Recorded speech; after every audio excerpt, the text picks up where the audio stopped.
ગુજરાતમાં સ્થાનિક સ્વરાજની ચૂંટણીના પડઘમ શાંત થયા છે અને પરિણામો સામે આવ્યા છે.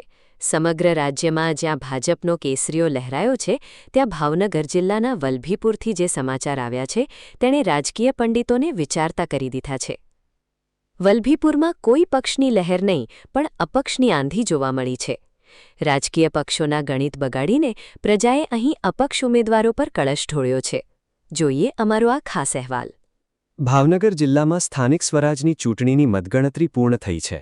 કુલ 3998 બેઠકોના પરિણામોમાં અનેક ચોંકાવનારા દ્રશ્યો જોવા મળ્યા. જિલ્લામાં આમ આદમી પાર્ટી કરતાં પણ અપક્ષનો દબદબો વધુ રહ્યો છે. ખાસ કરીને વલભીપુર તાલુકા પંચાયતના પરિણામે સૌને ચોંકાવી દીધા છે. અહીંની કુલ 16 બેઠકોમાંથી ભાજપના ફાળે માત્ર 6 બેઠકો આવી છે, જ્યારે 10 બેઠકો પર અપક્ષ ઉમેદવારોએ ભવ્ય જીત મેળવી છે. પાનાના નિશાન સાથે મેદાનમાં ઉતરેલી આખી પેનલે શાસકોના નટબોલ્ટ ઢીલા કરી નાખ્યા છે. તાલુકા પંચાયતની સાથે જિલ્લા પંચાયતની બેઠકો પર પણ અપક્ષનો દબદબો રહ્યો. ચમારડી અને પાટણા જિલ્લા પંચાયત બેઠક પરથી પ્રિયંકાબા બ્રિજરાજસિંહ ગોહિલ અને બ્રિજરાજસિંહ ગંભીરસિંહ ગોહિલે અપક્ષ તરીકે વિજય પતાકા લહેરાવી છે. આ પરિણામો સ્પષ્ટ કરે છે કે જનતામાં શાસકો પ્રત્યે ભારે રોષ છે. વલભીપુરના આ જનમતે 2027ની વિધાનસભા ચૂંટણી માટે પણ મોટા ઉલટફેરના સંકેતો આપી દીધા છે.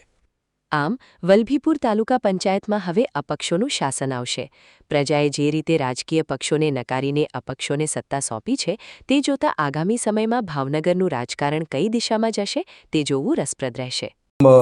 ગોહિલ બ્રિજરાજસિંહ ગંભીરસિંહ દાદા અને જિલ્લા પંચાયતમાં હું અને મારા ધર્મપત્ની પાટણા જે સીટ છે જિલ્લા પંચાયત, ત્યાંથી ઉમેદવારી મેં પોતે કરી હતી. અને ચમાડીવાડી જે જિલ્લા પંચાયત છે ત્યાંથી મારા ધર્મપત્ની પ્રિયંકાબા બ્રિજરાજસિંહ ગોહિલ એમને ઉમેદવારી કરી હતી. અને ટોટલ નીચે તાલુકા પંચાયતમાં 13, ચમાડીમાં 8 લડતા હતા મારા વાઇફની નીચે, અને પાટણામાં મારી નીચે 5 ઉમેદવાર ટોટલ 13 લડતા હતા. મારી વિચારધારા અત્યારે પણ ભારતીય જનતા પાર્ટીની વિચારધારા સાથે હું જોડાયેલો છું. આ ચૂંટણી લડવામાં મુખ્ય કોઈનો જો સિંહ ફાળો હોય આ પગલું ભરવામાં, આ સ્ટેજ અમને લઈ જવામાં, એ અમારા સ્થાનિક ધારાસભ્ય છે આદરણીય શંભુનાથજી બાપુ, એ અને એમના પ્રતિનિધિ. ઘણો બધું ટૂંકમાં 1.5-2 વર્ષથી અમારા વિસ્તારમાં કાર્યકર્તાઓને નહીં કરવાની બધી વસ્તુ એ લોકો કરી છે, અને એનું આ પરિણામ છે.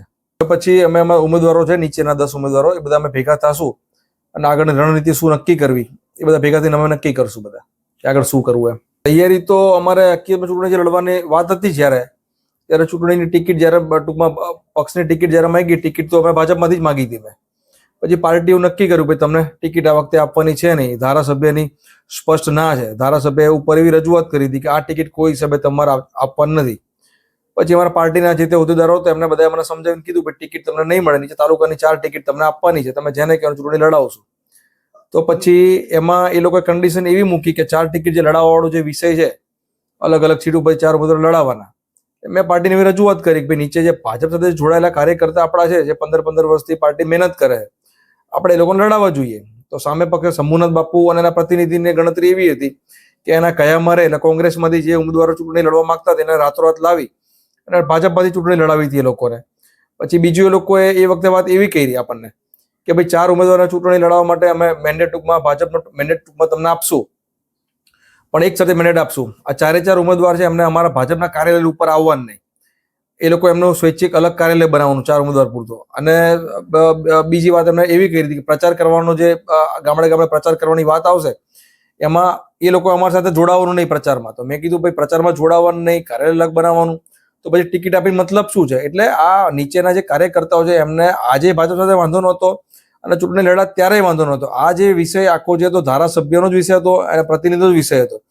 એક બાજુ મુદ્દો હતો ભ્રષ્ટાચારનો અમારો, કે તાલુકાની અંદર સરકાર જે બી સહાય આપે છે, સરકારની જે ગ્રાન્ટ આવે એ ગ્રાન્ટનો પૂરેપૂરો ઉપયોગ તો થતો નથી. એમાં 5%, 10%, 15%, 20% એમ બાંટતા છેલ્લે ટૂંકમાં કામ કરવાનો જ્યારે વિષય આવે ત્યારે ભ્રષ્ટાચાર પૂરેપૂરો કરી અને એ તરફ જ આખો મુદ્દો ટૂંકમાં લઈ જાય છે. એ બાજુ બધા કામ કરતા છે. એટલે અમારી જે આખી ટીમ ચૂંટણી લડતી હતી એમાં મેઇન ટાર્ગેટ ભ્રષ્ટાચારનો હતો. ભાઈ તમે આ તાલુકામાં 50 તાલુકો આપણો છે, તો આ તાલુકામાં સરકારની જેટલી સહાય, સરકારની જેટલી ગ્રાન્ટ આવે છે, હા બાપુ પોતે પૈસા નહીં લેતા હોય, બાપુના જે પ્રતિનિધિ એની યારે જોડે જે ટીમ હતી એ લોકો બધી વસ્તુ કરતા હતા. એટલે અમારા ચૂંટણી અંદર એક એ મુદ્દો હતો કે ભ્રષ્ટાચાર વિના ટૂંકમાં શાસન થાય. અને હાલ તો એક ચક્ર શાસન છે આ લોકોનું તાલુકામાં જે વધી ગયું, તો હું જેમ કહું એમ જ બધું થાય, એની સામેની અમારી લડાઈ હતી. ભાજપ સામેની અમારી આ કોઈ લડાઈ હતી નહીં.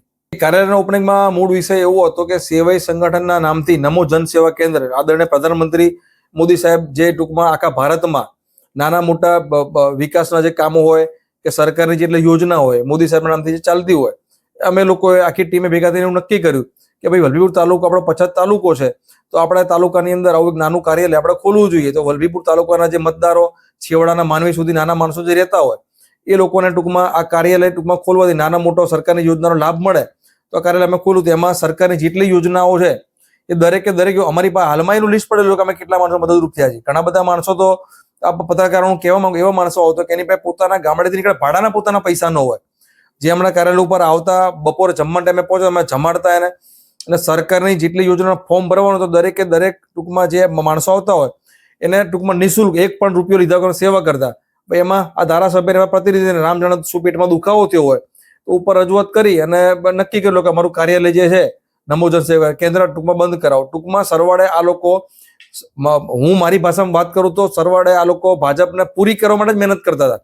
એ લોકોએ ભાજપ ટૂંકમાં સંગઠન ક્યારે ભેગું થાય, આ બધા એકબીજાની સાથે બેસે અને ભાજપ મજબૂત થયું ક્યારે પ્રયત્ન કર્યા નથી. એ લોકોએ હંમેશા ભાજપના કાર્યકર્તાઓને દબાવવાના, તોડવાના જ પ્રયત્ન હંમેશા કર્યા છે. લોકોએ અમે આ ચૂંટણી લડ્યા પછી હજુ તો અમે સાંજે બધા ભેગા થવાના છીએ. આજે સાંજે બધા ભેગા થશું, આગળની રણનીતિ નક્કી કરશું. અમે અમારો પ્રમુખ કોને બેસાડો એના માટે અમે બેસશું. તાલુકાના નાના મોટા જે વિકાસના જે પ્રશ્ન છે કે તાલુકામાં નાના મોટા કયા કયા વિકાસ, હાલ અમારો તાલુકો આમ તમે જોયો તો ખેતી પ્રધાન છે, ખેતી ઉપર વધારે ટૂંકમાં એમ ખેડૂતો વધારે. તો ખેડૂતોની જે સમસ્યા હશે અત્યારે મોટી સમસ્યા કેનાલની છે અત્યારે, તો કેનાલ માટે અમે ખેડૂતોને શું મદદ થઈ શકીએ એક એ મદદરૂપ થશું. અને વિકાસના જે નાના મોટા કામ હશે એ અમે અમારી ટીમ નિષ્ઠાપૂર્વક તાલુકામાં જે કામ કરવાના છે નિષ્ઠાપૂર્વક કરશું. અને બીજા નંબરની વાત કે ભ્રષ્ટાચાર વાળો વિષય અમે જો મુદ્દો નીકળ્યા હોય તો અમે અમારી ટીમને સ્પષ્ટ સૂચના આપી છે કે ક્યાંય કોઈ ભ્રષ્ટાચાર વાળા વિષયમાં 5 રૂપિયા વાળા વિષયમાં ક્યારે પડવાનું નહીં. સરકારની જેટલી યોજના, સરકારની જે ગ્રાન્ટ આવતી હોય એનો પૂરેપૂરો ઉપયોગ આપણા તાલુકાના જે છેવાડાનું છેલ્લું જે ગામ હોય એ ગામ સુધી પૈસા પહોંચે, ટૂંકમાં સરકારની જેટલી ગ્રાન્ટ આવતી એનો ઉપયોગ થાય એના માટે અમે પૂરેપૂરા પ્રયત્ન કરશું.